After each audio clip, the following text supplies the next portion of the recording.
Good afternoon, everybody, and welcome to the April 2nd Transportation Commission meeting. We're going to get started with a call to order. I'll run through the commission members. Brendan Cruikshank, John Hanson, Present. myself, present, Bob Kuhn, Here. Josh Stone, Present. Sergeant Kevin Rube,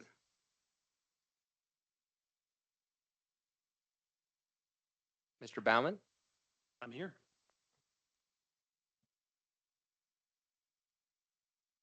Excellent. Well, should we jump into preliminary general business?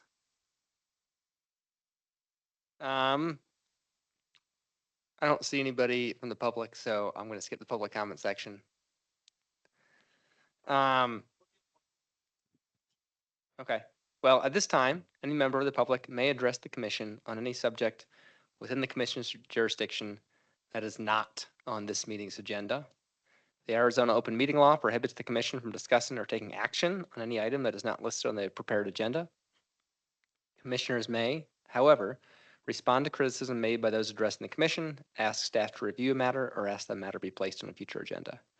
To address the commission on an item that is on the agenda, please wait for the chair to call for public comment at the time the item is heard.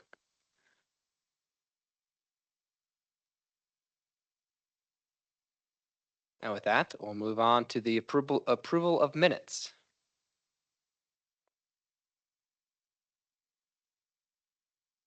We have 3 months of minutes here.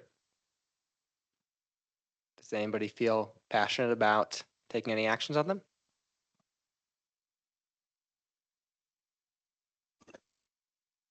I'll move to approve them. Second that. All in favor of approving the minutes, say aye. Aye. Aye. Aye. Any opposed? Great, minutes are approved. Going on to new business. The Flagstaff micromobility share. Thank you. We have a couple of presenters from the city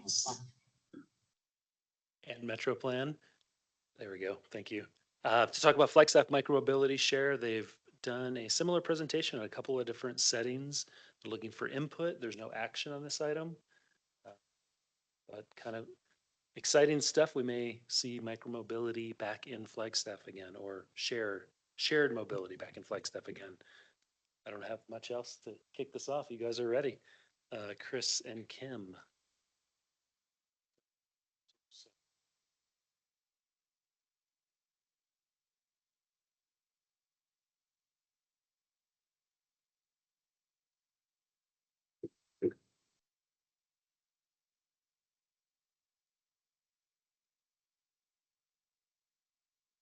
All right. Good afternoon, commissioners. My name is Chris Fair. I'm a transportation planner with the city of Flagstaff. I'm joined with Kim Austin of Metro Plan, and we are here tonight to talk about micromobility share potentially re-entering the scene in Flagstaff. Okay, let's jump ahead. So this discussion continues a pre-pandemic conversation about micromobility share in Flagstaff. As you may remember, in 2018, the SPIN pilot bike share program launched in Flagstaff. And then in 2019, 2020, there was efforts to pursue a contract with Gotcha for bike share, which ultimately did not end up taking root, pandemic factors. And now we are back to restart this discussion.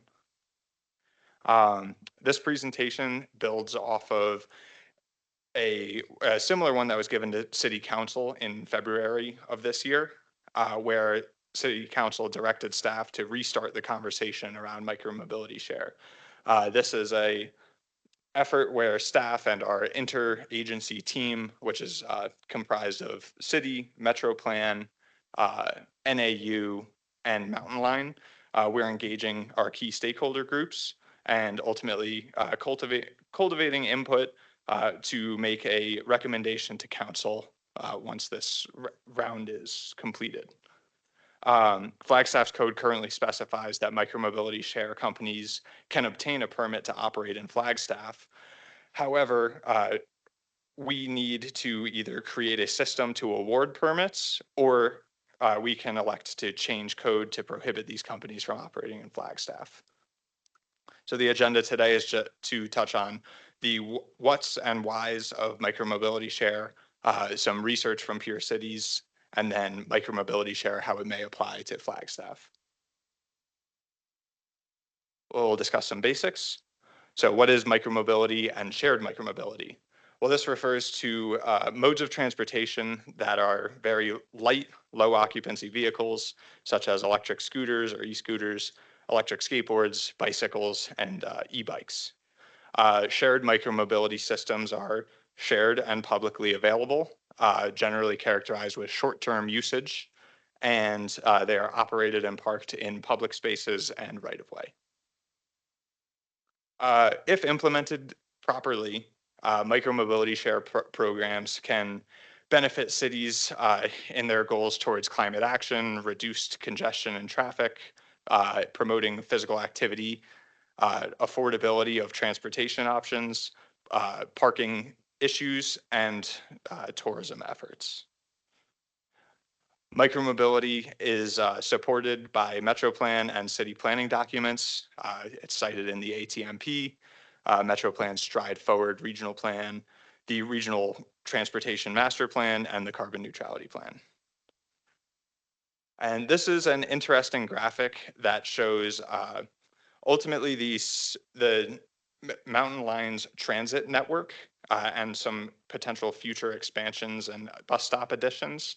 The areas marked in blue are basically walkable distances to transit, and what's in brown indicates areas that experience a lot of, Mountain Line hears requests for improved service to these areas. So these areas could be supplemented by a micromobility share program.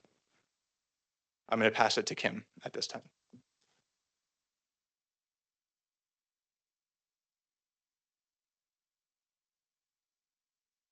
Thank you, Chair and Commission members. The information that I'll be presenting next is based off of an updated feasibility study that Mountain Line produced in 2017 or 18, and it was updated specifically for micromobility, not just bike share. So we did some peer research, and we were looking at different models of micromobility share in our peer cities. And in 2018, those programs used to be city operated, and the devices were owned by the city. But now nowadays, they're owned by a third-party vendor. And so the model has changed significantly since 2010. Some commonalities would be some cities received financial benefits from those micromobility share programs, and e-scooters are mostly what device is offered. Here's a list of our peer cities in the research that we did. And if you see on the map on the right is a list of the North American cities that have micromobility share systems. And in the state of Arizona, there are 7 cities currently that have micromobility share programs, and they include Yuma, Scottsdale, Phoenix, Tucson, Tempe, Mesa, and Gilbert. The image on the left represents the number of active scooters available at one time per the city listed below.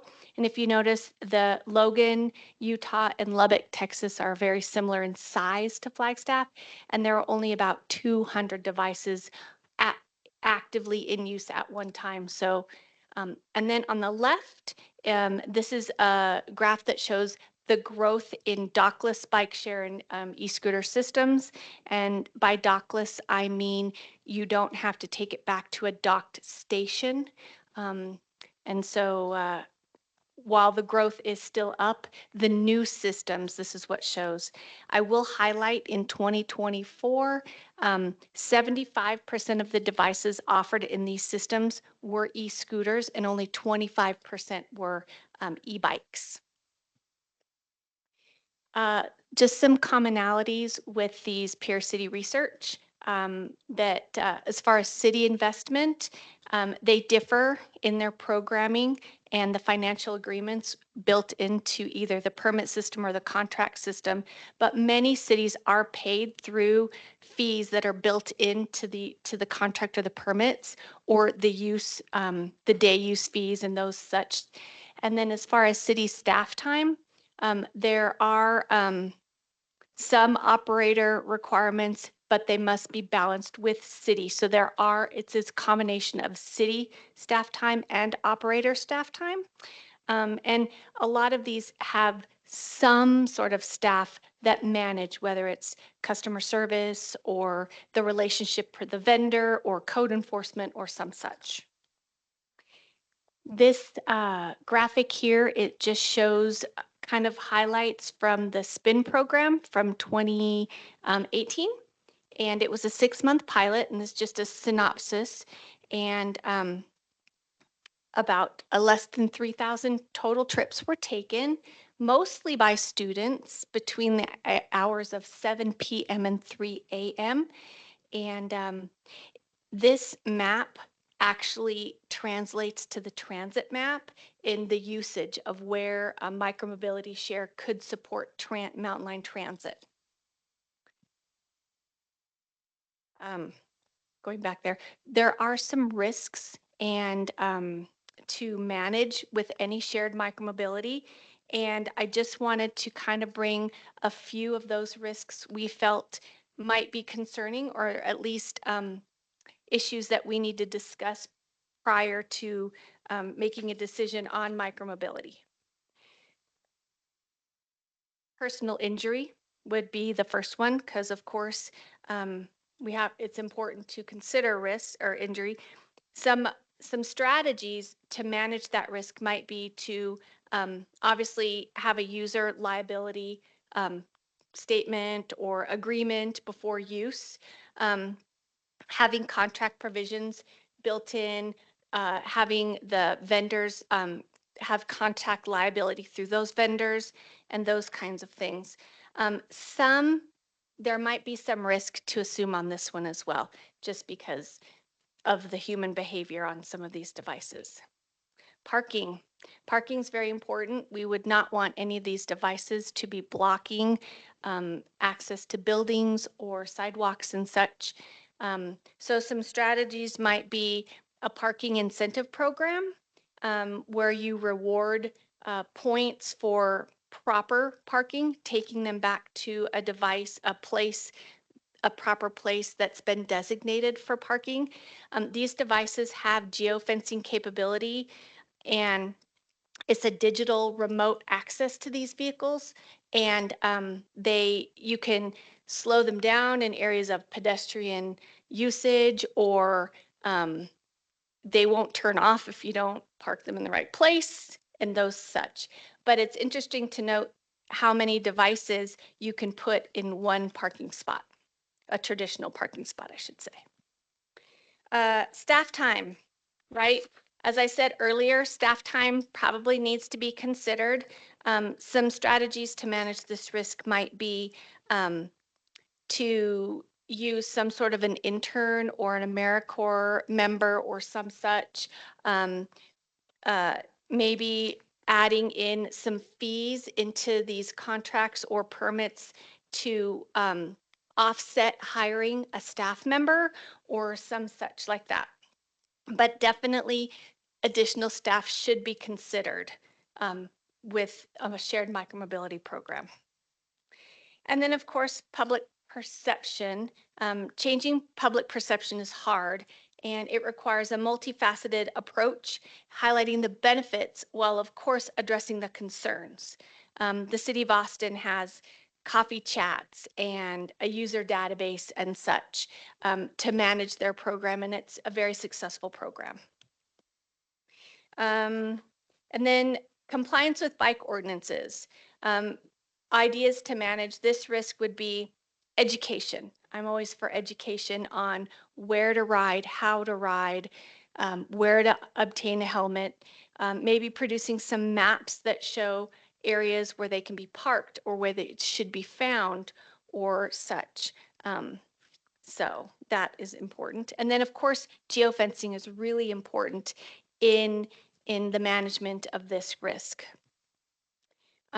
Some less impact or medium risks, ideas that we had, we might need to address devices taking over existing racks, sign code restrictions, maybe how to provide user the unbanked ways to use these devices. And then on that note, equity, right? Of course, we want to take into consideration of equity. A lot of these devices and these programs can have maybe free passes or discounted fares for low income members of the community, or ways that you might be able to unlock it with cash in case you don't have a bank card or a smartphone. And so these are definitely, it's something that needs to be considered. All right, I'm passing it back to Chris. Great, thank you, Kim. Okay, so we're going to wrap up the presentation with discussion of options for micromobility share as it could pertain to Flagstaff. So this flow chart shows our potential paths forward. You can see off of no, it would be followed by a change in code to prohibit micromobility vendors. And if yes, there's a few avenues that we could pursue. One would be an RFP or a contract, or we could go through the permitting process and allow multiple vendors to come to Flagstaff. As far as implementation of this overall project, you can see where we are right in the beginning in engagement. And as we've covered, we're ultimately building a recommendation for action to council. We will return to council, and then depending on what the ruling is there, we could open a procurement or a permit process. This is a list of the other commissions, divisions, and partners that we're engaging with at this time. I believe that this is the fourth commission or committee that this group has gone to, and we still have plenty more to do over the next month or two. We have talked with BAC and PAC to this point as well. All right, seeking direction. So these are our prompts, and this is where I really want to turn it over to the commission. I would love to hear any initial reactions or considerations that should be incorporated into the procurement process. So please use this slide as prompts, and I'm going to turn it over to you at this time. Thank you. Thank you both for that presentation. I'm going to go ahead and do public comment now. Is there anybody from the public who would like to comment on this?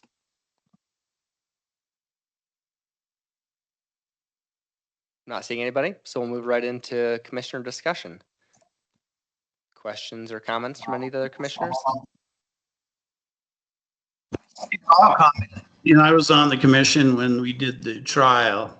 I think it's a good idea in towns. I do a little traveling now, and it's nice to do that. The only thing that I believe we need to do is have it more structured.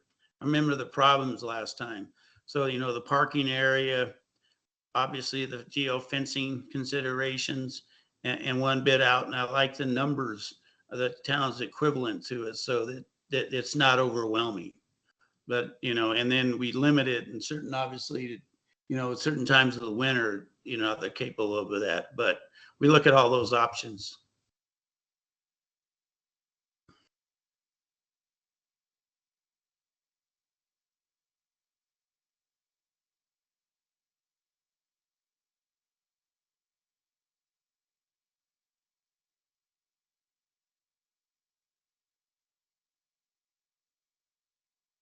Any other comments? Yeah, I'll share, similar to Bob. I think overall it's a good idea. Some of the first thoughts that come to my mind, have to do with, like a scooter, how well that program would do in the wintertime. Maybe this past winter, it would do fine.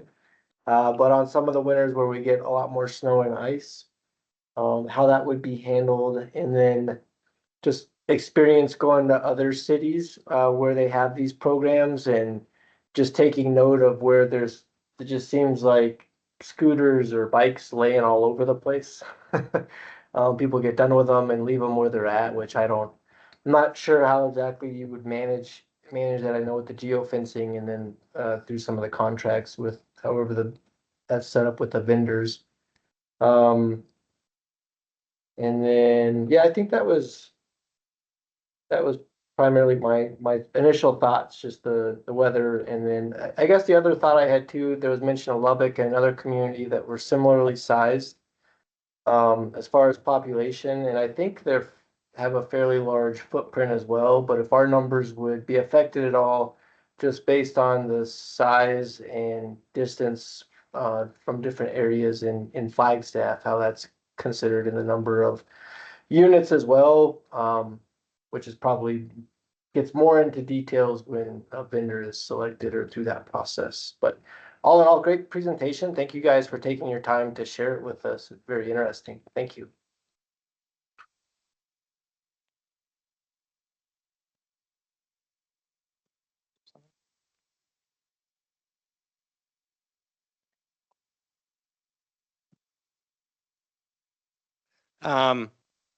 Yeah, I appreciate those comments. I think I echo them.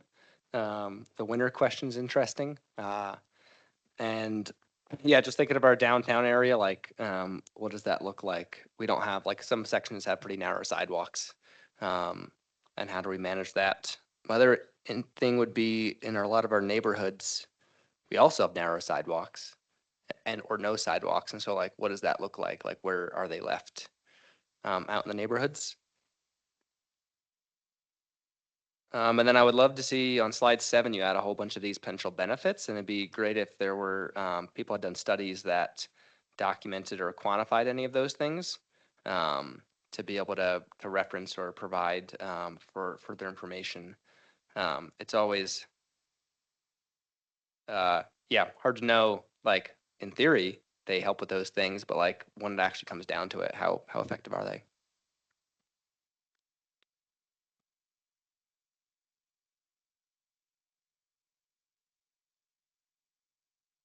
Well, thank you guys very much. It looks like that's it for comments from us for this issue. Okay, thank you, Mr. Chair. Thank you, Commission. We appreciate the input.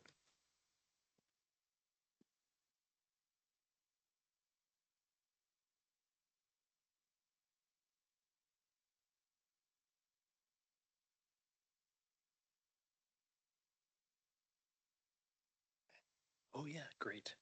Even better. Yeah. I was going to pull up your map. Okay, that's what I was gonna. Go for it. Where do I plug in? I'll hang out just in case it does weird things.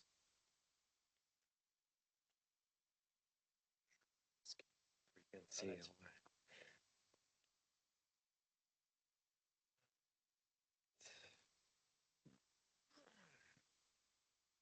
Right. All right. Good afternoon, Transportation Commission. Thank you very much, Chair, for having me here. Jeff, thanks very much for getting me on the agenda on relatively short notice, just in time. But want to share with you a pretty project we're pretty excited about on the Flagstaff Ranger District of Coconino National Forest, and ask for your support as we move forward on this. I'll start. My name is Matt McGrath. I'm the District Ranger for the Flagstaff Ranger District here on the Coconino National Forest. And I'm here to talk about a grant proposal that we have going with working with Metro Plan, the Flagstaff Biking Organization, for an ADOT Transportation Alternatives Grant, which would fund the design, 60% design of about 5.5 miles of improved trail connecting Eldon Lookout Road, Buffalo Park, and El Paso, basically over by my office, the Peaks Ranger Station, and then even a little bit in Doney Park, past city limits, from the Christmas tree from the church there on Snowflake all the way out basically to Doney Park, almost to the Sandy Steep Trailhead. This is a continuation of some work that we've done over the winter with Flagstaff Biking Organization. They funded the reconstruction of the Arizona Trail immediately north of Buffalo Park, connecting down into the Paradise Drainage, known, I think, citywide, region-wide, as one of the muddiest, muckiest messes anytime it rained, or especially in the winter.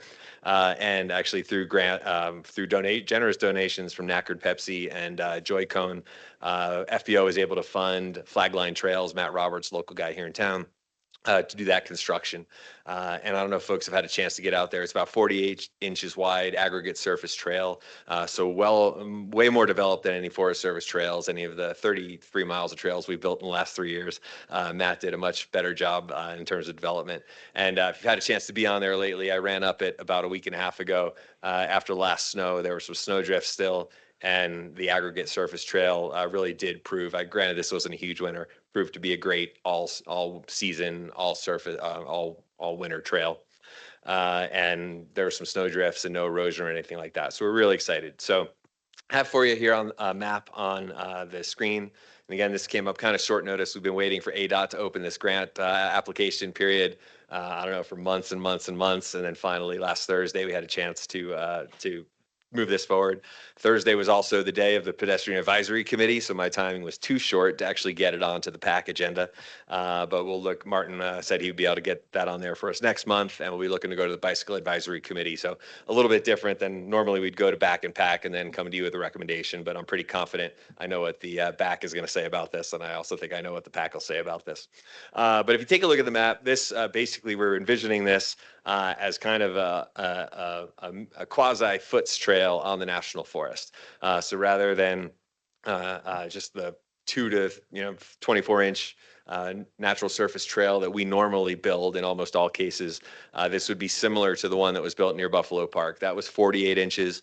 We're thinking this one might be a little bit wider, mostly because we're envisioning this not only as just a great recreational route, but as a commuter route to connect Oldham Trailhead on Eldon Lookout Road, Buffalo Park, and over onto the east side. I live over on the east side. I don't love taking the Route 66 foots on my bike. I would much rather do something like this, but the Pipeline Trail, if you've been on that, is not really that conducive to day-to-day commuting, and certainly Forces of Nature is not conducive to day-to-day commuting or any kind of regular trips over there. So we're looking at this kind of to supplement that.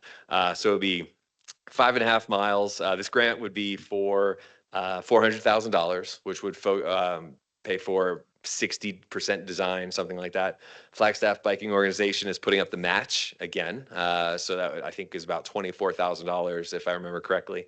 And then we'd be looking at this $400,000 for the design work for the length of these trails. And then when we got that done in the next year and a half, there's no funding attached for the actual construction of this, but then we would be looking to work with the city, the county, the Forest Service. FBO has been doing a great job the last couple of years, bringing in a lot of money themselves. This would be an expensive trail to build, maybe slightly less expensive than a traditional foots, but probably not by all that much. So we're a couple of details about it that I mostly mentioned, the exact location, and you can see here on the map, but if you've been north of like Trinity Church on that Eldon base area, there's a real spider web of trails. The forest has done a lot of work in the Dry Lake Hills over the last couple of years with new trail construction, especially by that Oldham Trailhead. And as part of our Mount Eldon Dry Lake Hills trail plan, which was signed in 2022, now we've done a lot of the really fun stuff in the Dry Lake Hills, the downhill bike trails, also great running trails and hiking trails. And we're looking at working our way around that southwest side of Eldon to the base and starting to clean up some of that spider web of social trails in there. Folks who've been in there, a lot of trails come out of people's gates from their backyard, and we're never going to stop that, and it doesn't really matter. But there's just a real spider web in there, and this would be a kind of a connector. We'd be able to close down some of those to actually decrease some of the impact from those trails, and then kind of focus the east-west traffic on this route here. The grant is due, the application is due at the beginning of May. We've talked a little bit with Supervisor Patrice Horseman on the Board of Supervisors who's interested in this, and we're looking at getting a letter of support from the Board of Supervisors. I would like to go to the mayor or the city manager as well, but wanted to go to the Transportation Commission before I took a step like that. Make sure it was something that that this group could support, and then we go forward with additional letters of support there. So that's an overview of the trail. And Chair, if I could open up for any questions or discussion, I'd be happy to take them. Thank you very much, Mr. McGrath. We'll start with public comment. Is there any public comment on this? Nope. Any commissioner comment on this?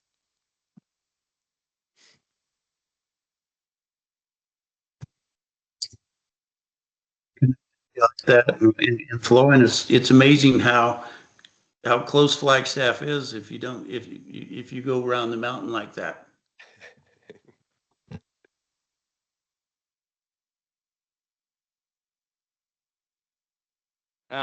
Yeah, I think personally, I would love to see this built, and I think it aligns with a lot of the other work that's going on. And so, are you looking for us to vote on something for this, or what does that look like? Yes, Mr. Chair, I put this down as an action item. So what we're looking for is a vote to approve you, the chair, signing a letter of support for the Forest Service.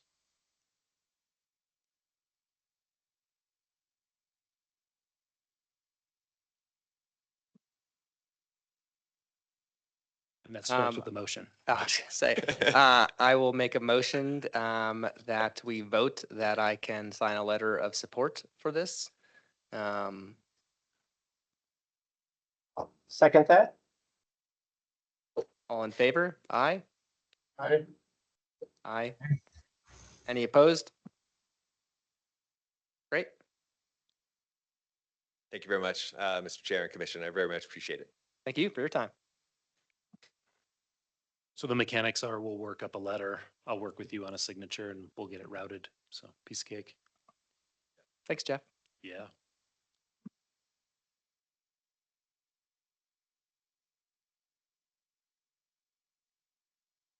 All right, next up, we have our third new item, the City of Flagstaff Capital Improvements Program updates.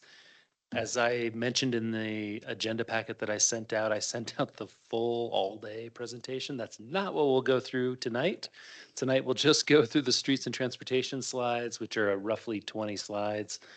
At the present, Trevor is the capital improvements engineer, so he's in charge of all this stuff. At the retreat, he had each project manager get up and do presentations, but he's willing tonight to carry that load for all the project managers, and I offer to pitch in too if there's a need. So with that, take it away. So this is kind of an update on what's coming and what's in progress. This isn't like an official full budget presentation. This is kind of more like, hey, here's what's happening both for design and for construction in the upcoming season. So lots of current stuff going on. Now take it away. Awesome. Thanks, Jeff.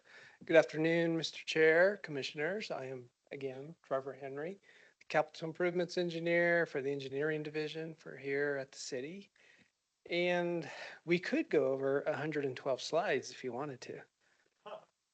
But we'll just go over the 20 related to the streets and transportation. So we had the opportunity to be in front of the council last Thursday as part of our Capital Improvement Program retreat. And so we presented all 112 slides, but we're just going to go over the streets and transportation for today. And I believe this commission has seen some of these projects before. So I'll try to go quickly, but we'll hit the highlights. There has been some updates. There has been some progress made, and we'll just kind of continue there. And please stop me if you have questions as we go through the slides. So this first one is road repair and street safety. That is Proposition 406. This was approximately 2006 when this proposition went through. And this is constructed or managed by the Streets Department, Public Works here at the city. And they just go through and they take care of a lot of the overlays, a lot of mill and fill kind of reconstruction of the roads within the city. And this proposition is getting towards the end, and it's a continued program yearly, but some of the bigger projects that were highlighted there have been completed as part of this program. Usually about $8 million to $10 million a year is what this fund will take care of. And yeah, just all these projects kind of go through the public works. And in the slide there, you also see a picture of Aspen Avenue. So that was done this past year and it has been completed. So if you drive Aspen from roughly Humphreys down to Eldon, possibly, it has been completed, overlaid. So looks really nice. So that is the road repair and street safety. Next one is Beulah and University. So this is a realignment of University Avenue and also an extension of Beulah Boulevard. So we have a roundabout that was placed. So this project started about a year ago, maybe a year and a half ago. And it's been underway. It's been in construction. We've had a lot of good progress made. And the roundabout was completed last fall. And then right now, the tunnel, which goes underneath Milton, roughly on the north side of the new intersection, that pedestrian tunnel has been placed. It's getting work done. We're hoping that will be open here soon, maybe midsummer, July, June, somewhere in there, once everything gets completed. Right now, if you drive through it, you can drive on Beulah Boulevard. That's open to the public. The only section that's not open is this little section between the roundabout and Milton. So the contractor is still working on the tunnels. They're also doing some work on the retaining walls there that next south of Burger King. So they wanted to keep that there just so that they could store things and manage some of the work. 24 million is our budget. It included land acquisition, construction. There will also be some developer contributions. So right where it says future developments, some of that will be also developed in the future. And so those, whoever's going to do that, those owners will contribute to the project. We're hoping to be completely done with this project later this summer. So it's a great project. It's been one that has been part of the old tax. So that was Proposition 403. Right now, the new tax is Proposition 419. So just to be familiar with that. But yeah, great project. It's moving along. David Peterson is a senior project manager within Capital Improvements, and he is the project manager. John Wesley Powell Extension. So this is an extension of JWP from where it ends currently at Pine Canyon Subdivision and right south of where Canyon del Rio, well, actually to the east of Canyon del Rio. So what you see there in the yellow and then the red and then yellow again, that's the actual new alignment of 4th Street. Or excuse me, JWP that will extend. So this project is also part of 419. The cost right now is at 51 million, but there is going to be a shared contribution. So the city is going to be responsible for 40%, and then the property owners, basically shown in Canyon del Rio, Little America, Gibson, State Land 405, Juniper Point, all of them together are responsible for 60%. And right now we're working on the design. So this one kind of has a little bit of a strange scenario. The yellow near Canyon del Rio will be built by Canyon del Rio. The yellow near State Land 405 and Juniper Point and Gibson, actually not Gibson, they will take care of the yellow part further south. The one that's highlighted in red or pink is going to be the city's responsibility. So it's kind of broken up a little bit just so that we could get to a finish line and kind of everybody does a little bit of their part. So that's in the works. The city's doing their part. We're designing. The private owners are also having their engineers design their portion. We meet bi-weekly or maybe monthly. And we just go through the design and make sure everything is working as well as can be. And we're expecting construction to start next calendar year. So that is JWP Extension. Lone Tree Overpass.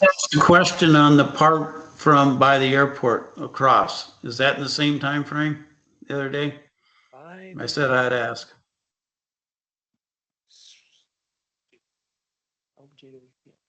No, that part is not included with this extension.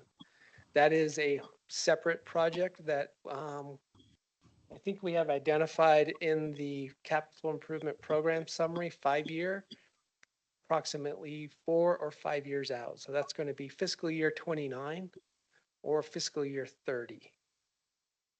Oh, yeah, the person that asked me then obviously knew what was going on. Okay, thank you. You're welcome. Lone Tree Overpass. So this is Proposition 420. It is a separate fund, separate from 419. But as you see in the slide, it's going to provide an overpass, which is shown in purple, over the future Rio de Flag channel. And then BNSF roadway, it'll tie into Route 66 with a new intersection. The red is shown here is part of Lone Tree Overpass, just north of Butler. And then south of Butler is the corridor portion of the project. So this, what we're presenting here is 2 projects, but they're combined together. So that's why we're bringing them here. There's 3 protected intersections within this project scope. Bicycle and pedestrian facilities, going to widen the road, extend the road, and just provide a complete street project that the city has been planning for quite some time. Right now, our estimate is 161 million, again, funded through Proposition 420 and 419. And then there's the breakdown of the cost. We're also looking at a potential RTAC funding, make a request for 18.3 million. If successful, that'll just go towards the project. And then some of the 419 funds, as well as the 420 funds, can be reduced. So that'll help supplement some of that city funding, the city match. Design is complete for the entire overpass as well as the corridor. And then right now we're under construction on this portion between Franklin and Butler Avenue, going a little bit to the south as well. So that's under construction, and that, as well as Butler Avenue, a little bit going east and west of that intersection. So that's under construction currently. We're possibly looking at about 4 years of construction for this entire project to be completed. And this is just a picture showing what the overpass will look like. Here we have the railroad. Here we have the Rio de Flag channel. We have some park amenities that will be showing up. That's all included. Here's the intersection tying into Route 66. There's a foots trail that goes underneath the bridge. It's still part of the city system south of Route 66. And yeah, it's just gonna be a really nice project and help relieve some of the vehicle congestion on Milton. That was kind of always the intent there, and that's gonna be a good project. Moving on to Butler 4th. So this is near Little America going towards the east, tying in just south of Sanawa High School or Middle School, excuse me. And there's a little section of 4th Street north and south, as well as a little stretch of Harold Ranch Road going south. So this is a complete street project. Again, we're going to have a roundabout at Butler and 4th. We'll have a roundabout at Harold Ranch Road. And Butler will have bicycle and pedestrian facilities. Also, we are planning a pedestrian underpass here at Butler and 4th. It'll be a dual underpass. We'll have some drainage together with a walkable surface to provide for that. Right now, our budget is 32 million, all coming from Proposition 419. And we did receive a grant for 19 million through the RAISE grant, which is now called the BUILD grant. So that is coming towards the project. The city's match as part of that grant is 10 million. That 10 million will be part of 419. And then we are also looking at a proposed AZ Smart Fund grant that we're going to make a request for at 3.8 million.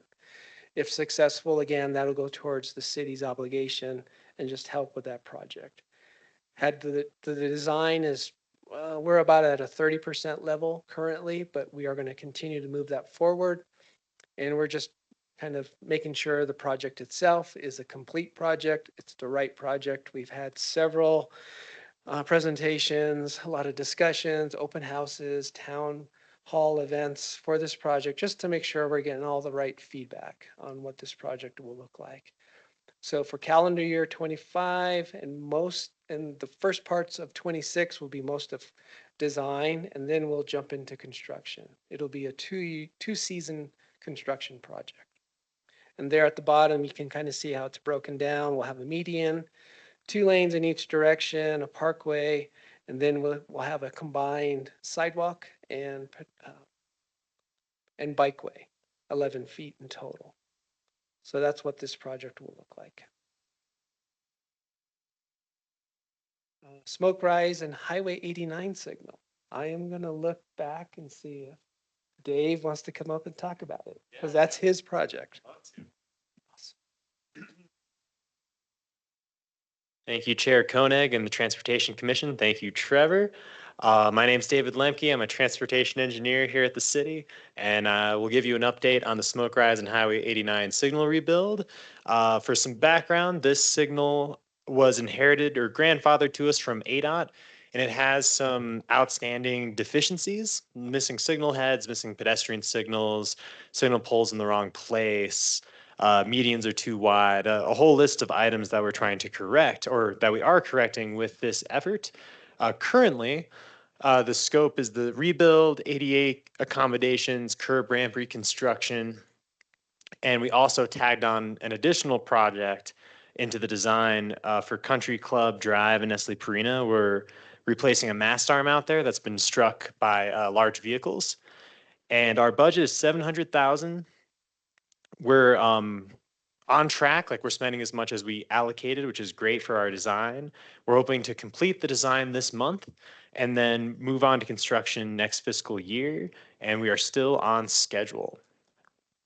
And with that, I'll pass it back to my good friend Trevor Henry. Yeah, thank you. Thank you, David. You gave me an opportunity to drink some water.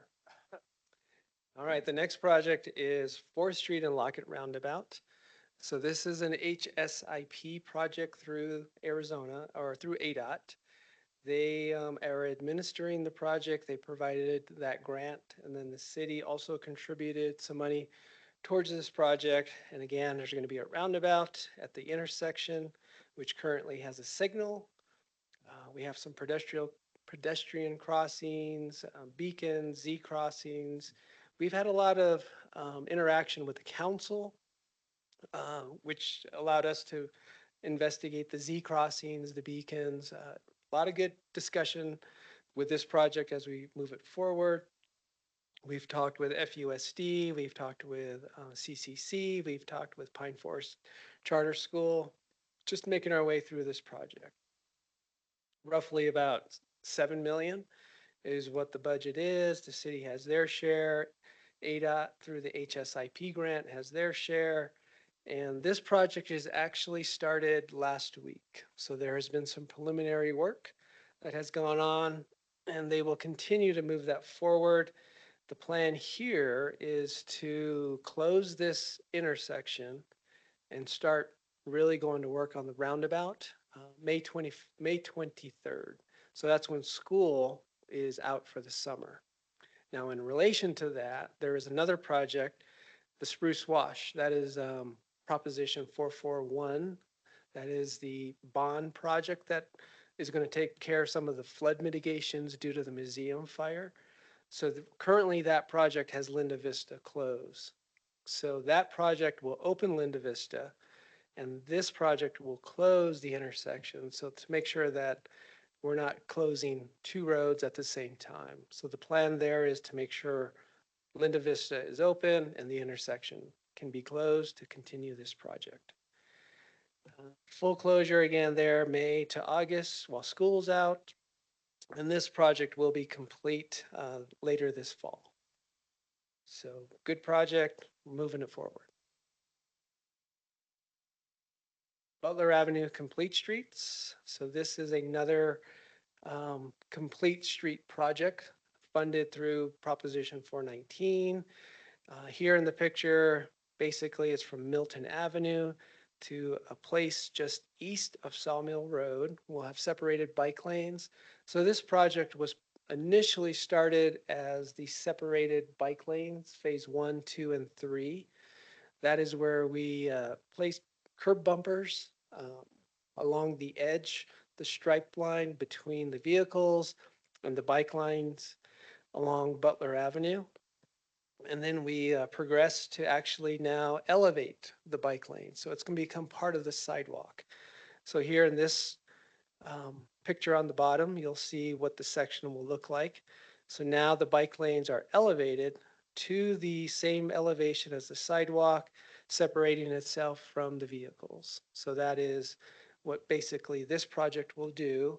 We'll also have some protected intersections, 3 of them throughout this Beaver, San Francisco, and Sawmill. And then we'll have an enhanced crossing here at O'Leary Street and Butler Avenue. So again, there pedestrians will be able to activate the signal, whatever that crossing is going to look like, enhanced crossing, and they'll be able to safely cross Butler Avenue. Our budget is $12 million. And the one good thing about this project is we are completely funded with grants. We have an SS4A grant in the amount of $9.6 million, and we have an AZ Smart grant in the amount of $2.4. So that completely funds this project through grant opportunities. We are going to start fully working on the design this calendar year. Again, probably lapse into the early parts of 2026 and then start into construction later, maybe a year from now, start some actual construction. And again, that'll be a 2-year project.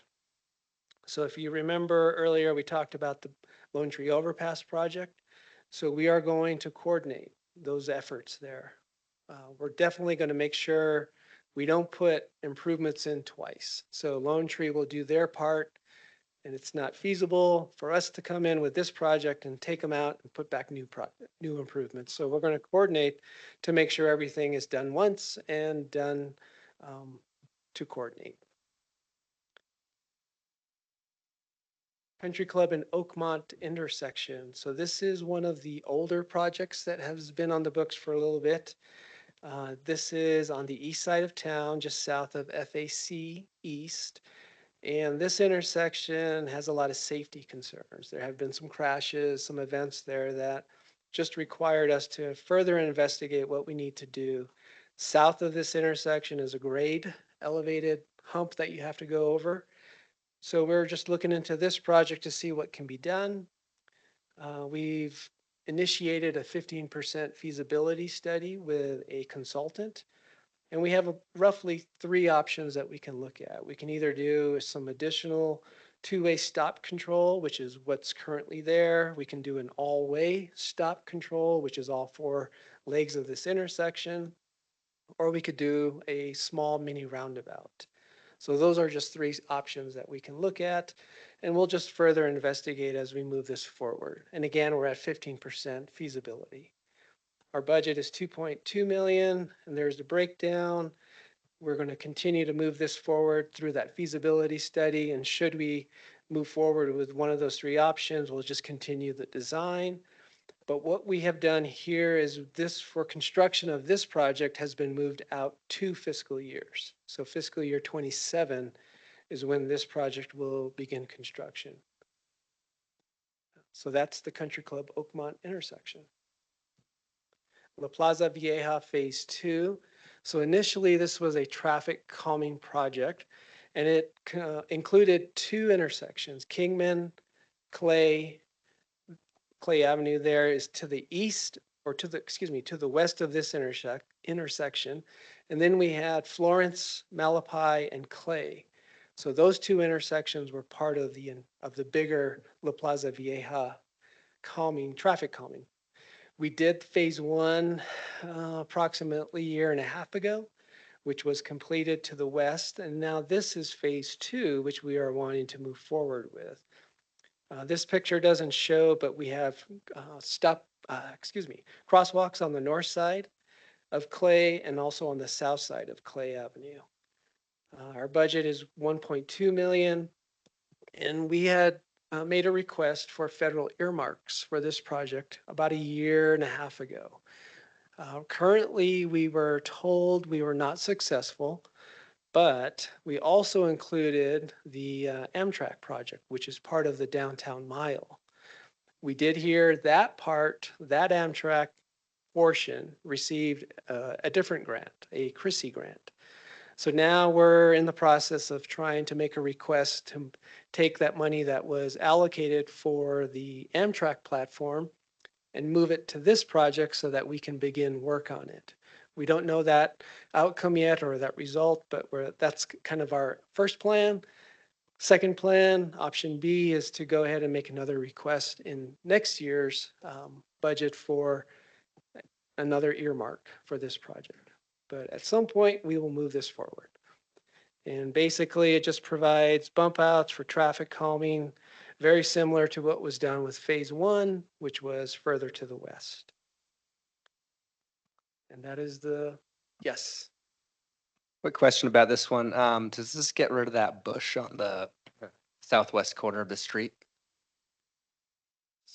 So this corner right here, is that, so the southwest corner, that's the school corner. I can't recall if there is a bush there currently. I know there's a sign there for the school. Yeah, there's a bush that impedes your sight line if you're making a right onto Clay from Malpai. So as part of the traffic calming, there's some curb bump outs there. We have some sidewalk going further back. I believe this is the sign. So if it's in front of the sign, I'm pretty sure it'll come out. We also have some stormwater improvements to get that water conveyed to an existing catch basin. So if it's anywhere close to this corner, we can definitely take it out. But In the interest of sight lines, at that intersection, there's also quite a dip in your mention of the stormwater infrastructure. Will that dip be minimized? Yes, the dip will be corrected. It'll still be maybe a slight depression, but most of the big dip, I guess, will be taken out. It's currently a pretty effective traffic calming measure, It is. but It is. not ideal. So, yeah. All right, I'll keep moving. Schweitzer Canyon Foots Trail. So this is an aggregate surface trail, which will start or end at the Schweitzer Canyon roundabout, just south of that new roundabout that was placed a couple of years ago with ADOT's project. And the yellow kind of goes around above Fry's grocery store, then parallels Route 66, just above the businesses there, and then ties in at the very end, just above the CD&E consultant, their business there. And it also will include some drainage improvements. Right now, this budget is at 3.2 million. We're looking at a little under 3 million for construction. And we are hoping to get this advertised later this spring and then get under construction and then possibly be done later this year. So this project has been kind of in the works. We did put it out to bid before. It came in a little higher than what we wanted. So we did some value engineering, brought it down a little bit, brought some additional funding. And so now we're just going to get this out and see if we can get this delivered. Well, that's over the new bridge and walking through there. Will there be a tie into that? Could you say that again one more time, please? How will that tie into the new bridge coming over? Oh, the Lone Tree Overpass? Yeah. Yeah, so we are exploring some options to bring the trail down from where it is roughly kind of in this area here, and then bring it down and tie it in at grade to Route 66. But that will be a future project on its own. It won't be part of the Schweitzer Canyon Foots Trail project. No, so there'll be a time frame when both are, where they're both sitting. Okay. Yeah, so again, Lone Tree itself is probably 4 years out to being complete. And the options or the ideas we're exploring could be done about that same time. So maybe that connection from this trail down to the Lone Tree Overpass could be made. So maybe 4 years out. Okay. Thank you. Foots asphalt repair. So this is a project that has been discussed for quite a bit.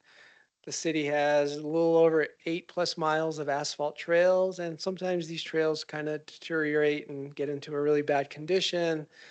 And asphalt itself, if it's not driven on or kneaded together yearly at a good pace, it starts to break apart, come apart. And so we're seeing that on a lot of these asphalt trails. So we have budgeted about 3.7 million. We're working with a contractor to try to get some of these areas completed or restored or repaired. We are currently working on a design, and we're hoping to be in front of our city council on May 6th to present a contract for consideration and for approval. If done so, then we can move right into construction. And we're hoping to do that this summer. So again, this project will take care of a lot of the asphalt trails. We'll either do a chip seal, we'll do some type of crack repairs, crack filling, or we'll do the mill and fill, process to repair these trails.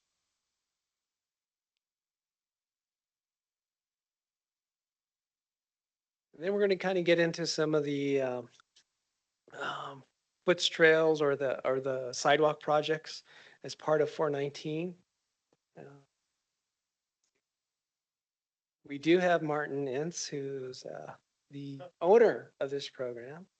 And if he'd like, he could. All right, awesome. So here is the sidewalk portion. So last year, we tried to present this when we were at the retreat as a broader program, kind of talking about what we're going to do for sidewalks, for bikeways, for foots trails. But this year we wanted to maybe emphasize now actual projects that we're going to do.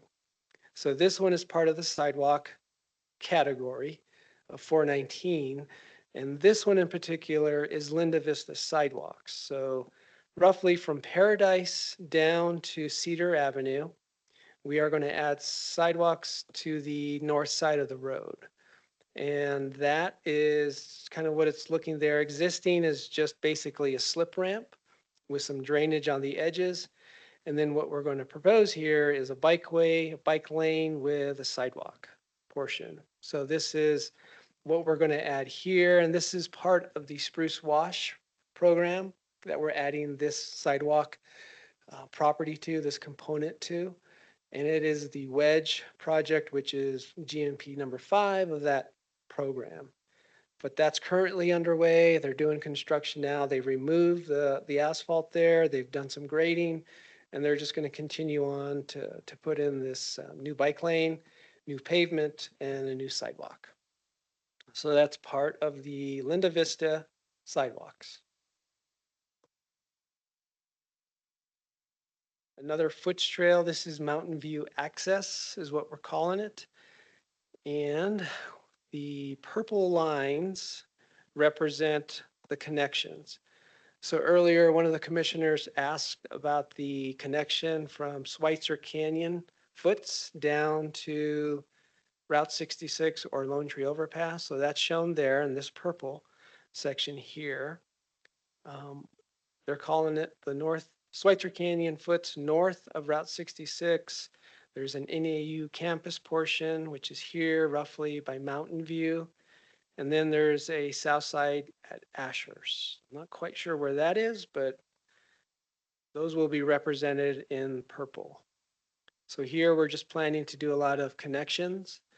The budget is 100,000 next fiscal year, and then a little under 700,000 the following fiscal year.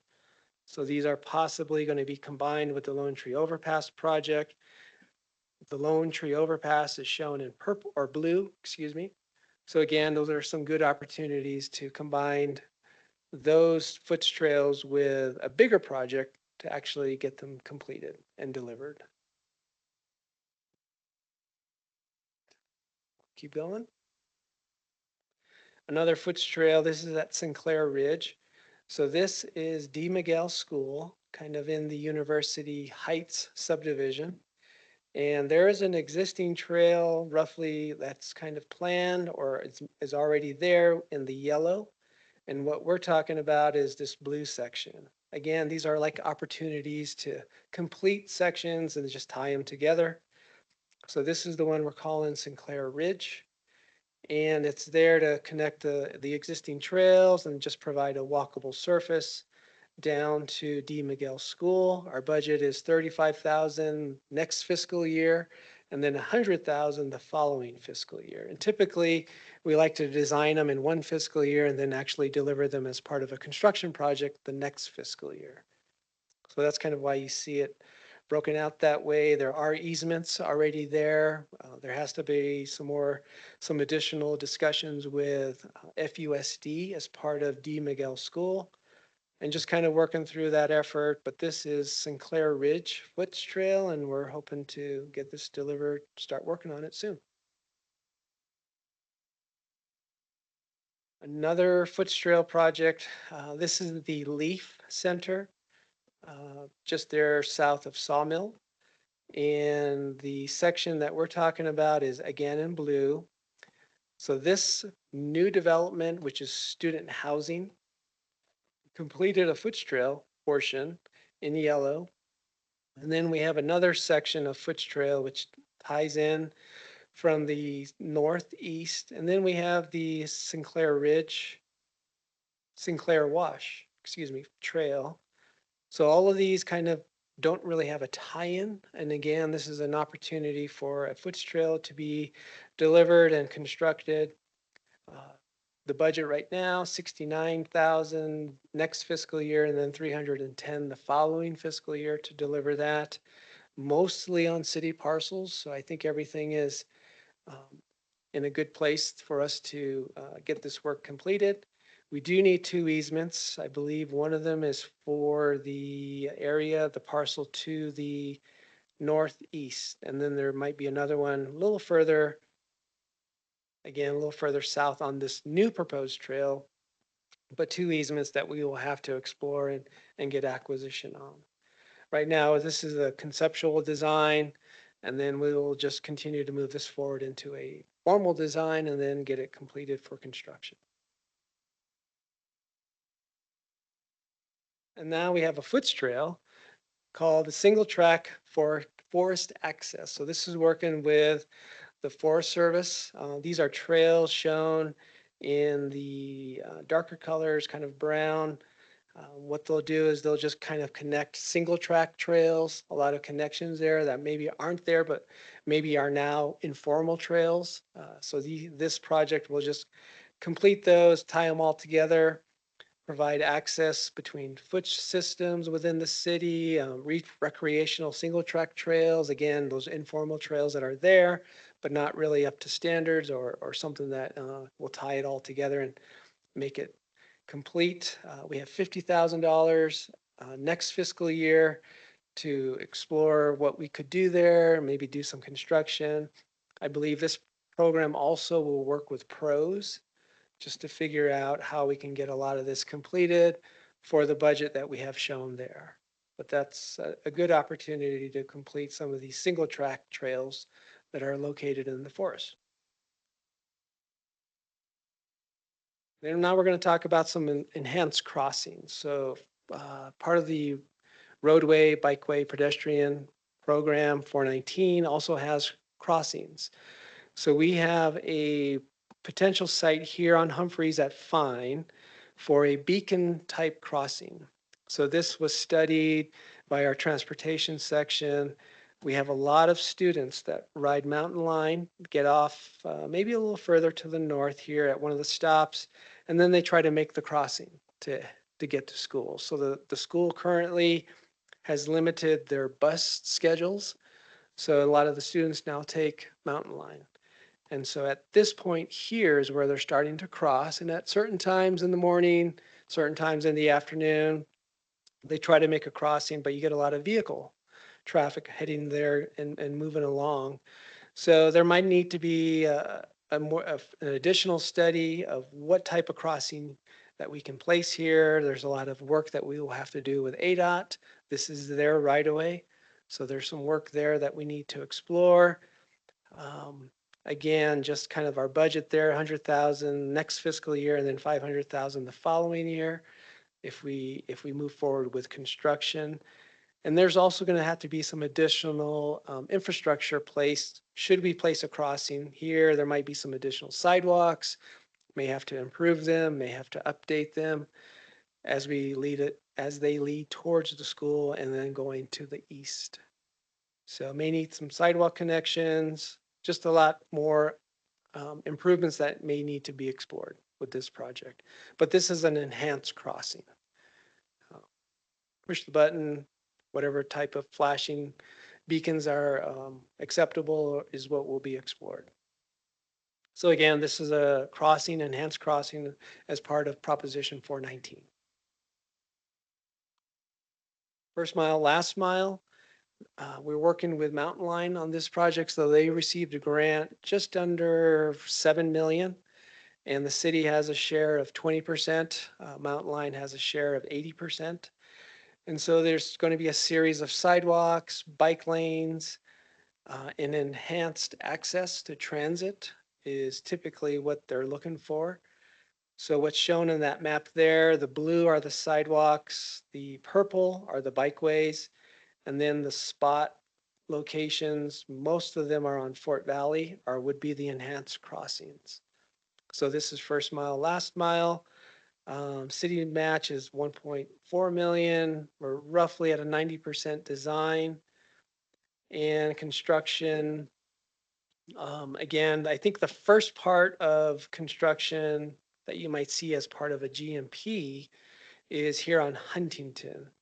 And again, we have a construction manager at risk on board currently who is KCS, a local firm. They will deliver the construction. And we have about 2 years remaining. We have about a year and a half that we've already gone through to get the design, get everything ready, and then start delivering some construction packages as part of this project. I think I heard maybe a question. No? Oh, okay. All right. So that is first mile, last mile. Okay. Good. All right. Nice. For 100 slides, that was fast. Yeah. All right. So if there are any questions, I went through that pretty quick, but shoot away.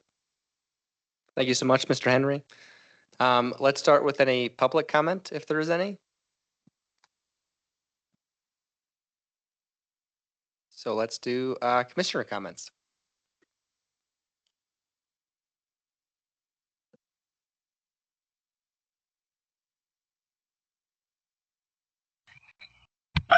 Yeah, I should, but hey, being helping at Cocoa, I'm hearing a lot. They're concerned that you won't get the Linda Vista done and you'll start the roundabout on 4th Street and that.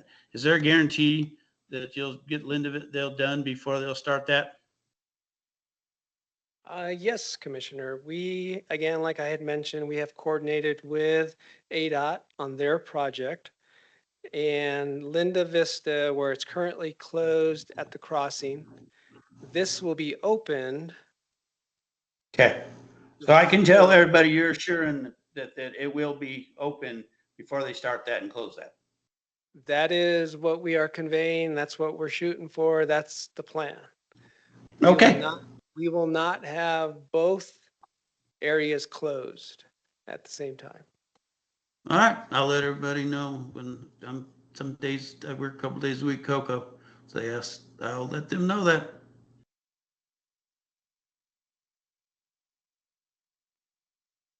I don't have, I was Go just gonna ahead. add, I don't have any questions. Just want to say thank you for taking time to come and present these to us. We've looked at, I think we've seen most of these projects before. I've enjoyed a lot of the conversation on those before, so I have a pretty good understanding. And there's a lot of exciting projects coming down the way, and I think a lot of things are really going to help. Improvements are going to help the transportation. So looking forward to seeing them come to fruition. You're more than welcome. I just had a question about the Butler project over by 4th Street. With the JW Powell agreements and abandoning Harold Ranch Road, is there still going to be a roundabout where Harold Ranch Road is on Butler? So right now, we have in the 30% design, we do have a roundabout here at Harold Ranch Road in Butler. We have talked with Little America, and they have shared some information with us. We're working to try and factor that into our design, because again, we do want to have the right project which works with a lot of the developers, the developments in the area. So should a roundabout be ideal in another location, we'll definitely explore that. But right now, our 30% plans show Harold Ranch Road.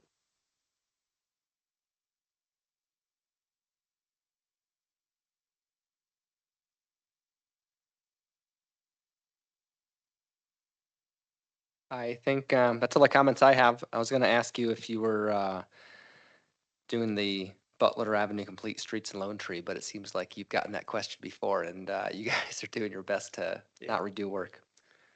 Yes, we have. Thanks so much for your time and sharing all this information. It's really helpful. Thank you.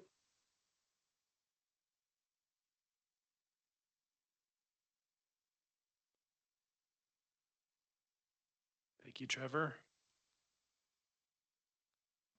Next up, we have residential traffic management guide updates. We had this discussion, kind of a working draft at our last meeting in February. David's been diligently working to bring you this hopefully final draft. He's got a presentation in the final draft. Both were in the packet. And take it away. Great. Thank you, Jeff. Thank you, Transportation Commission. Thank you, Commissioner Koenig. My name's David Lemke. Again, I'm a transportation engineer here at the city. And today I'll be talking about the Residential Traffic Management Guide updates. So buckle up. So just for some background, since 2012, the city of Flagstaff has maintained a residential traffic management program. The purpose of the program is to address citizen-initiated concerns such as noise, speeding, and pedestrian comfort. And today we're going to be going over some updates that we hope to put through to improve the program. So the purpose of the updates are to refine qualifying thresholds for what qualifies for traffic calming in the city. And the other is to clarify neighborhood approval requirements and responsibilities of the neighborhood in the process. So the proposed new thresholds will be simplified. They are based on past studies. I know the last Transportation Commission meeting, we did go over those, how we looked at the past studies and tried to discern which ones had the greatest need based on the criteria from the past. And we're going to break the projects into different categories. We're going to keep our speeding issues into one category, excessive volumes into another, pedestrian crossings in another, and bicycle facilities in another. But the main issue for this program, or what we normally see, are speeding issues, and that'll be the focus of tonight. So speeding concerns, we're proposing that the thresholds be simplified to a single criteria that, or pretty much just one criteria, that the percentage of vehicles traveling more than 5 miles per hour above the speed limit must be greater than 30%. Another way to look at it is if the speed limit's 25 miles per hour, the vehicles that are traveling greater than 30 miles per hour must be greater than 30%. This program will only consider residential, commercial, local, and minor collector roadways, which is a carryover from our past program. This is just looking at the existing thresholds. They were much more multifaceted. They considered many different criteria, and they were hard to discern measurable change in a digestible form after improvements were installed. And we're hoping that by separating the projects into speeding, volume, bicyclist, and pedestrian issues, we'll be able to simplify the process and focus our efforts on each individual need more specifically. So that's with the thresholds. The big change is the speed. Like instead of considering all those different criteria, focusing on the people traveling more than 5 miles per hour above the speed limit. Next, I'm going to talk about neighborhood approval for these projects. We're insisting that we determine a boundary area early when these projects come in to determine, okay, who in this neighborhood will be affected and who will be involved in approving any project. We want to insist on this because in the past we've had projects that have gone pretty far into the process, but then some neighbors will find out about it, come forward, and feel bad about it. Like, oh, like I wasn't involved in this earlier. Like I don't agree with this, and then we'll have conflict and we'll have to change the project. So we want to try to avoid that. Make sure everybody knows about the projects as they happen and have neighborhood buy-in. And to do that, when a project comes in, we would look and determine a boundary area. And in order just to do a study, we would need 65% of the people in the boundary area to agree or approve of the study. So the person would have to go get signatures from 65%. And then when a solution is identified, we would need 100% approval from residents directly adjacent to the infrastructure improvements and 65% approval from everybody else in the area.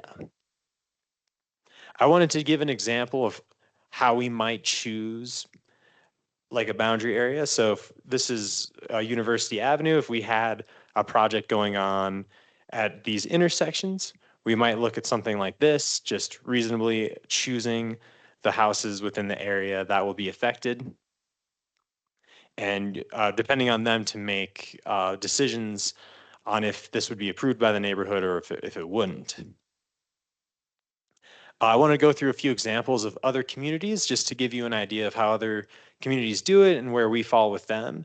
So for the city of Scottsdale, they have very similar neighborhood approval ratings. They have 70% neighborhood approval. We have 65. They also have the 100% approval for directly adjacent. Their speed criteria is more severe than ours. They have at least 40% of traffic travels at speeds of 5 miles per hour or more above the speed limit. So we look at 30%, they look at 40%. They also have a stipulation that you have at least 20% of traffic travels at speeds of 10 miles per hour or more above the speed limit. And they as well have a boundary area, and I believe it's chosen on a case-by-case basis, which would be similar to ours. This will rely on engineering judgment, like as these projects come in, like not all of them are the same, or all of them are in fact very different depending on the characteristics of the road. And so how we choose these boundary areas will be specific to each project. This is just an example that they had. They chose to do 2 parts of this block, and the green is the affected area. They also have a notification area, like for the neighborhood at large. But I think we would be focusing more on just the affected area and where the infrastructure will be placed. Just another example, Colorado Springs, they also choose an area of study. They focused on the 85th percentile speed, but just to show you more examples of how people choose the areas that'll be affected, it is, I think, by a case-by-case basis, and that's what I've seen reflected in a lot of these projects because a lot of them are unique, and we would follow suit in that. And then finally, Santa Clarita, they were another good example of just the 67% property owners agreeing to the traffic improvement. So to wrap things up, again, we're recommending that the thresholds change. The main idea or goal for that is to discern projects better and to focus on the ones that have the greatest need. We don't have a dedicated budget for this program, so we want to be more selective with which ones we're addressing, and also to make it more clear how the neighborhood approval process works, and to make sure that we had neighborhood buy-in early in the project to avoid conflicts later on, and to avoid putting a lot of time and effort and money into a certain solution only to have it change because some of the neighborhood felt that they weren't heard or that it isn't suitable to the issues at hand. And with that, I'll wrap it up and I'll turn it over to you. Thank you, Mr. Lemke. Is there any public comment on this item? Please come on up.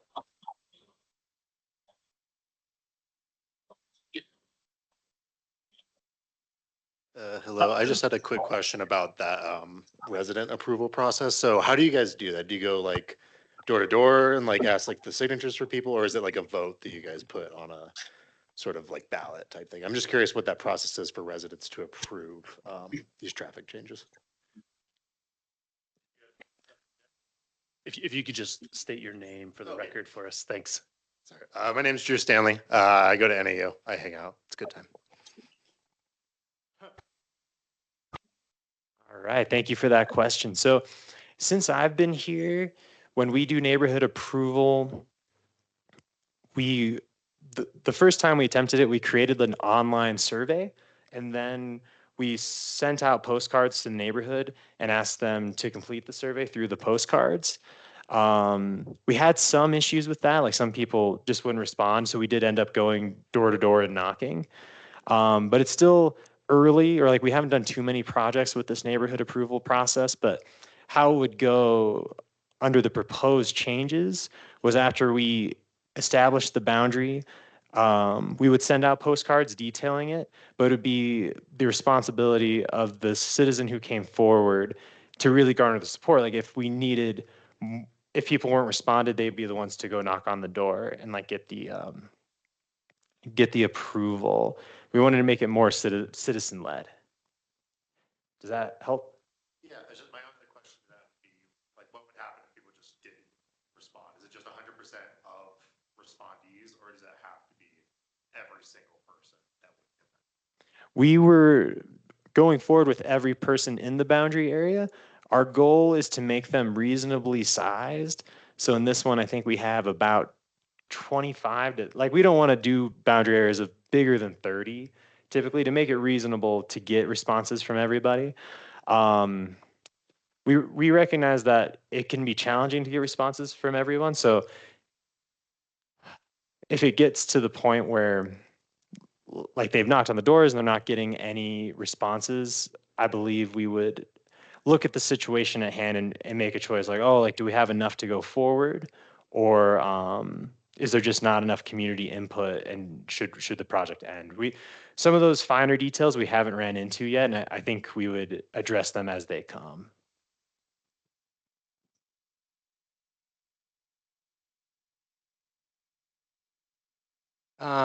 Somebody online have a question? Hi, this is Daniel Krim. Here, I'll turn on my camera for a second. 100% seems very difficult to get. I mean, I could barely get 6 people to decide what to eat for dinner, you know? Yes, and the 100%, to be clear, is only for the people directly adjacent to the infrastructure improvements. So if there were curb extensions right outside someone's door, we would need the approval from them.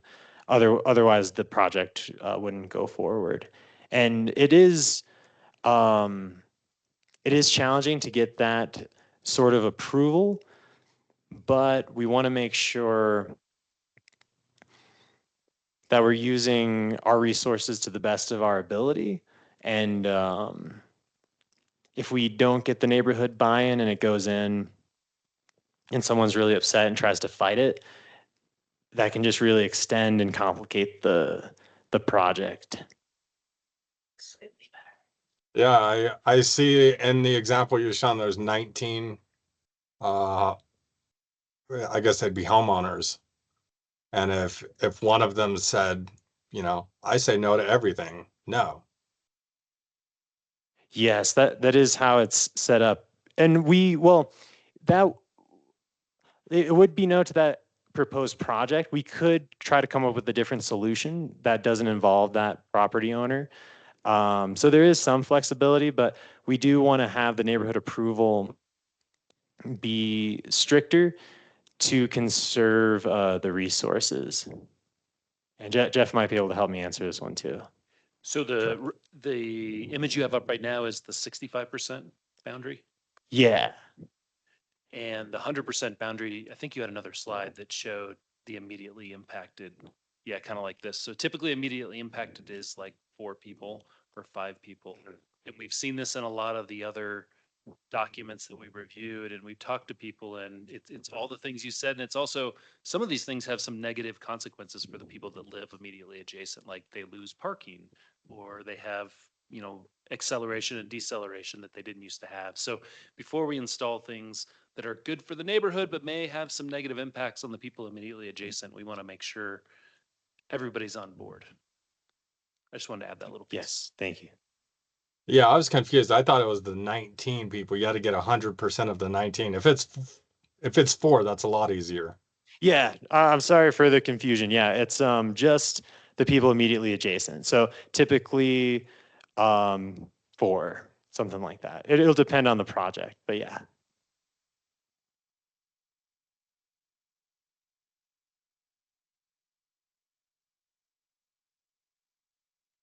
Thank you, Mr. Krim. With that, are there any questions or comments from members of the commission? I actually had the same question, but you clarified it with the 4. So that makes it, I was wondering how you can get 100%. But thank you for that clarification. Gotcha. Yes. I just had a question about projects that do not meet necessary neighborhood approval. Is there a time period which they could try again later? If there's like a property owner change or some sort of, something changes that maybe makes it that the neighborhood would support it. I know the non-qualifying projects can be requested again in 36 months, but I don't know if there's any time period for neighborhood approval not being met. I believe the neighborhood approval would follow that same timeline. So if it doesn't meet the thresholds for the improvements, it would be 36 months. And if it doesn't meet the neighborhood approval requirements, it would also be 36 months. Okay.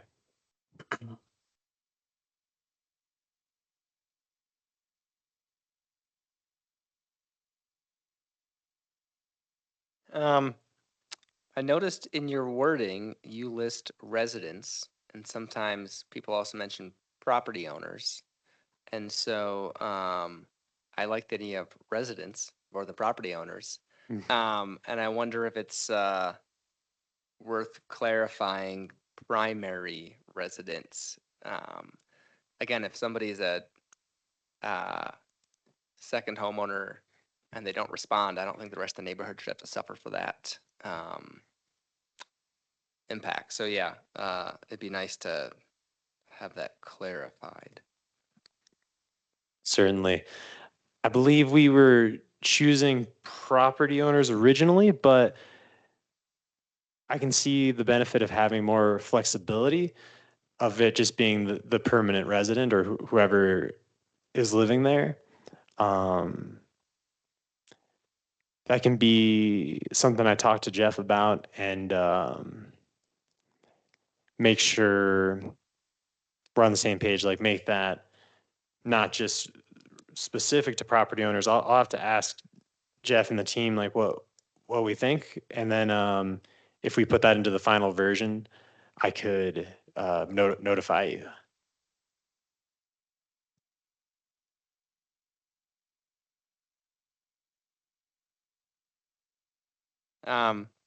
Well, I think part of your goal was to have this be the final version, right? Yes, it is. And so right now it says residents, which I guess is open. And these things come before the Transportation Commission. So whether it has to be spelled out exactly, I think it's worth us at least agreeing that that's like the intent of what it states. I think we've seen both. I'm just remembering doing research. I think we've seen a little bit of both. I mean, there's obviously positives. You make a good point for resident. The side of property owner is, they are the permanent owner, at least permanent until they sell. And so it would be strange if you owned a house and your tenant who maybe was there 6 months signed something that committed you to losing your parking permanently in front of the house that you own. I mean, it goes both ways, certainly. Reaching out to people, I think David's done a great job in Fox Glen. You've been kind of not using these exact numbers, but using this process, and it's been challenging to get people to even acknowledge that we're asking for their yes or no. And so we've been pretty aggressive trying to get a hold of people, and we'll continue to do that because the 100% is the big one. That's the hard one, but it's only 4 people or 5 people. So we can knock, we can do quite a bit to get a hold of people. I don't think that's a concern. I have a little, I guess I would have to, I don't know. I'm a little uncomfortable just saying resident or yeah, not property owner. I think like short-term rentals come to mind as well. Again, like I think, Yeah. What if somebody signed it who was there for 3 nights? well, now, like I think in that case, you wouldn't have somebody sign it. It'd have to be like a long-term resident. Yeah, because again, like this is somebody who doesn't live in the area who is then holding up the well-being of the entire community, right? And like that doesn't strike me as a fair situation. And maybe this is too much discussion for how many times this is going to come up, and we can address it as it comes up. I mean, it doesn't cost anyone anything right now. We don't have a program where people like a 3-night short-term rental tenant signs something and then the property owner gets a bill for 10 grand or something. That's not happening. It is cost neutral for people. So at least, yeah, a renter or someone long-term or short-term wouldn't be committing a property owner to paying something. Yeah, no, we did want this to be the final version. It's a great question. I agree with you. It's not really been an issue. It would be nice to be cleaner.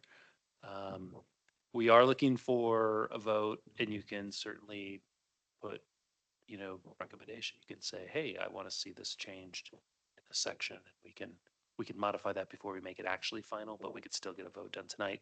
If we want to postpone 2 months for that item, because it sounds like that's the only issue at this point, and that's not the end of the world. But we have options. How do the rest of the commissioners feel about? Does anybody have strong opinions, yes or no about this? I think they ought to come back some options on that 100%, because if I think that is 100% of the resident of the owners contacted that comply to the questions. Something in that you guys figure out some different options we can look at.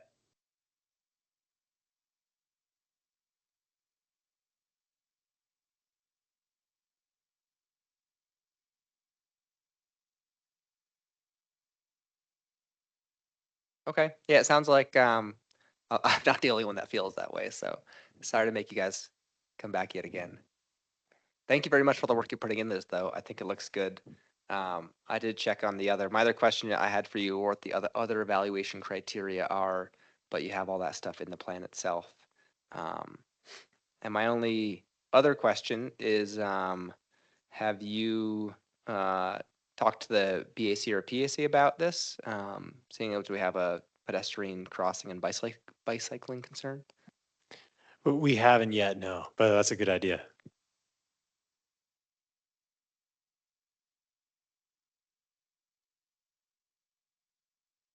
Sorry, I was struggling to get my get off mute here. I'll just throw in my 2 cents. I think I'm I'm on board with, I mean, I understand the logic with the 100% of residents, the immediately adjacent residents to identify a solution. I think my perspective, you purchase the property, it's the condition it's in, and then to change it, I agree with the 100% of the immediately adjacent properties.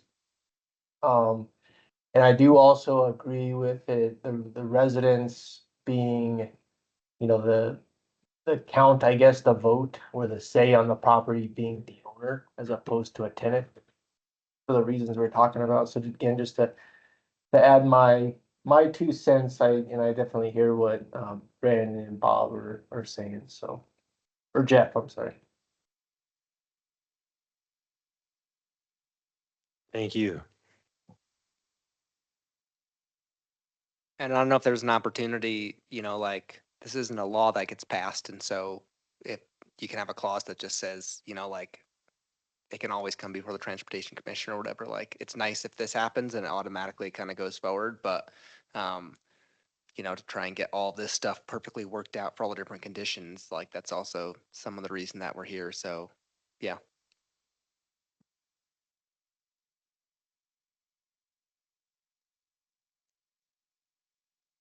Well, I really appreciate all the feedback. I do want to ask, was there any feedback on the speed threshold, like changing it to the 30% of people going more than 5 miles per hour above the speed limit? How many what projects that we've done recently would have met that requirement? I believe a third. A third like met that requirement. About a third, maybe closer to like it kind of cuts it in half about, and the other like half didn't. Of that, and that's projects evaluated, or that's like stuff that's been That, completed? that was projects evaluated, like for the past 5 years. Yeah. Okay, thanks. Yeah. All done. Anything else or? Last call? We're good? Thank you. Thanks, Mr. Lemke. Yeah.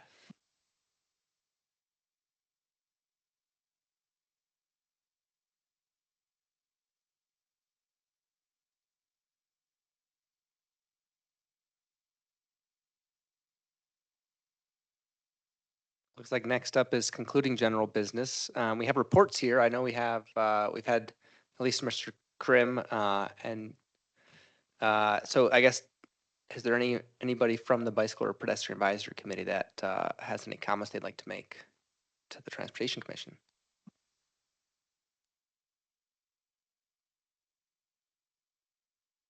Great. Hi, yeah, I'm sorry. I was trying to get my microphone on. The only comment I would make is we also looked at that micro mobility at our last meeting. We had a spirited discussion about it. And one thing that we did, it was we looked at that flow chart,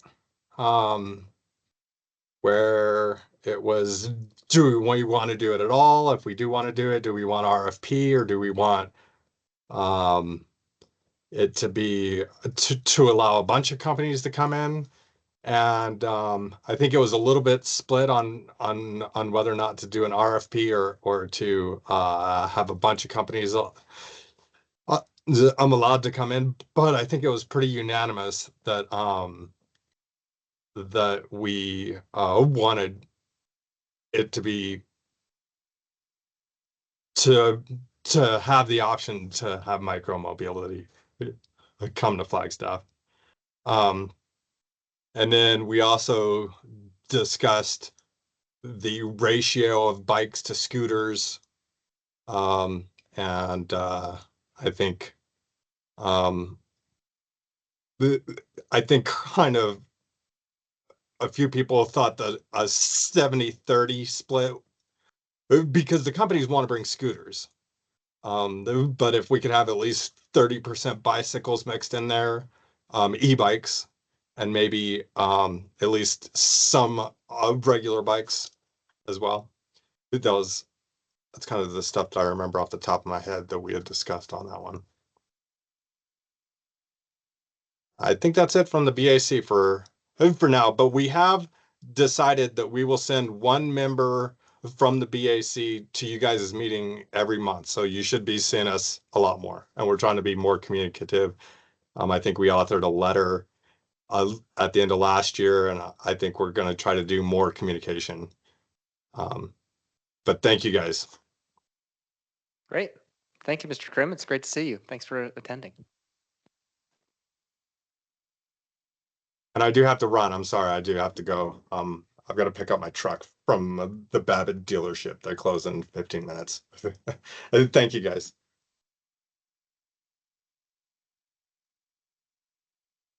I think that's it for BAC and PAC reports. Any commissioner discussion? That anybody feels strongly talking about? Not hearing anything? All right. Next regular meeting is June 4th, same place and time. We have 3 tentative agenda items: the land availability and suitability study and code analysis project. We've seen that once before. They're coming. They would like to come back again. Streets master plan update is something I think Trevor mentioned in his presentation, so we may have a little bit to talk about there as that project starts to kick off. And then now we have the residential traffic management guide, a question or two. We'll talk about that as well. And anything else that comes up, but that's what we have so far. Great. Thanks, Jeff. Sure. And with that, I will adjourn the meeting. Thank you, everybody, for your time. See you in a couple months. Thank you. Thanks all.